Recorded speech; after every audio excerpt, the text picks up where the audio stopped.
আমরা আহ্বান করব আমাদের জায়গা থেকে, জাতীয় নাগরিক পার্টি এনসিপির পক্ষ থেকে, বর্তমানে সরকারে বিএনপি রয়েছে, তাদের সংখ্যাগরিষ্ঠতা, তাদের পথ সম্পর্কে আমাদেরকে বিব্রত করছে, বাংলাদেশের মানুষকে বিব্রত করছে। আমরা তাদেরকে আহ্বান করব যে বাংলাদেশে যেন আগামীতে আর মেগা প্রকল্পের নামে মেগা ডাকাতি না হয়।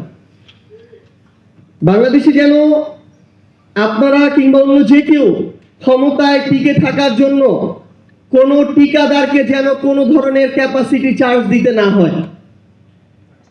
বাংলাদেশে যেন ঋণ খেলাপি নামক ব্যবসা আর শুরু না হয়। বাংলাদেশে যেন পাচার নামক লুটপাট আর না হয়। আমরা অন্তর্বর্তীকালীন সরকারের সময় বিভিন্ন গল্প শুনতাম। আজকে এনবিআর আমাদের টপিকের একটা অংশ। এনবিআর এর চেয়ারম্যান নেওয়া হবে নাকি, এটার জন্য বিভিন্ন জায়গা থেকে গল্প শোনা যেত যে এ নাকি 100 কোটি টাকা দিতে রাজি, সে নাকি 120 কোটি টাকা দিতে রাজি। কেউ বলছে 150 কোটি হলেও সমস্যা নাই, আমরা দিব, কিন্তু আমাদের যদি কোনোভাবে ওইখানে চেয়ারম্যানটা বসে। এখন যখন চেয়ারম্যান কে বসবে তার প্রোফাইল সম্পর্কে ওই দায়িত্বশীলরা জিজ্ঞাসা করে, তখন যিনি ওই চেয়ারম্যানের সুপারিশ করেন তিনি আবার বলেন ওই চেয়ারম্যান নাকি শতভাগ সৎ। যেই লোকটা 100 কোটি টাকা দিয়ে এনবিআর এর চেয়ারম্যান হইতে চায়, সেই লোকটা কিভাবে শতভাগ সৎ হইতে পারে? এবং পরবর্তীতে ওই লোকটার থেকে আবার বিভিন্ন মাধ্যমে দায়িত্বশীলদের কাছে উত্তর যায় যে সেই লোকটার 1 টাকা দেওয়ার সামর্থ্য নাই। অন্য কিছু মানুষ 100 কোটি টাকা দিয়ে সেই লোকটা ভালো দেখে তাকে সেখানে বসাইতে চায়।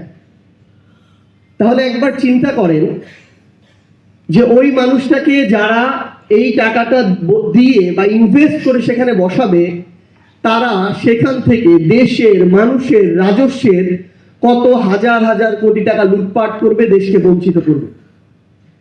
তো আমাদের এই ধরনের মধ্যবর্তী কিছু দালাল আছে, এই দালালদের থেকে দেশটাকে মুক্ত করাটা খুবই জরুরি। হাসনাত একটু আগে বলেছে এই যে আন্ডার টেবিল নেগোসিয়েশন, এভাবেই এই আন্ডার টেবিল নেগোসিয়েশন গুলো হয়। ভাইরা যেটা একটু আগে বললেন এখানে, যে বাংলাদেশের যতটুকু রাজস্ব প্রয়োজন তার ধারে কাছেও যখন হয় না, তখন সরকারকে 2 মাস যেতে না যেতেই 50,000 কোটি টাকা ঋণ নিতে হয়। তো আমরা আমাদের জায়গা থেকে দিন শেষে আহ্বান